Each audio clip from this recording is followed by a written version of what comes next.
আজকে আবার সন্ধ্যের চায়ের সাথে খাওয়ার মতন একটা স্ন্যাক্স রেসিপি তোমাদের সাথে শেয়ার করব। চলো তাহলে দেখে নিই। প্রথম কড়াইতে জল গরম করে একটু নুন দিয়ে দেখো লোটে মাছগুলো দিয়ে 10-15 মিনিট ভাপিয়ে নিয়ে কাঁটাগুলো দেখো এইভাবে পুরো ছাড়িয়ে নেব। এরপর কড়াইতে তেল গরম করে পেঁয়াজ কুচি, রসুন, আদা কুচি দিয়ে ভালো করে মিশিয়ে নিয়ে দিয়ে দেবো লঙ্কা কুচি। এবার নুন, হলুদ, লঙ্কার গুঁড়ো দিয়ে ভালো করে মিশিয়ে নিয়ে বেছে রাখা মাছগুলো দিয়েও মশলার সাথে ভালো করে মিশিয়ে নেব। মেশানো হয়ে গেলে আগে থেকে সেদ্ধ করে রাখা আলুটা দিয়ে মিশিয়ে নিয়ে ধনেপাতা কুচি দিয়ে নামিয়ে নিয়ে ঠান্ডা করে হাতের তালুতে তেল মেখে দেখো এভাবে প্রথমে শেপ দিয়ে নেব। আমার এরকমই সুবিধা হয়েছে।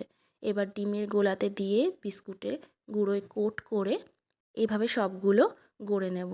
এবার তেল গরম করে গ্যাসের আঁচ কমিয়ে একে একে উল্টে পাল্টে লাল করে ভেজে নিলেই রেডি আমাদের লোটে মাছের চপ। রেসিপিটা কেমন লাগলো অবশ্যই জানিও। টাটা।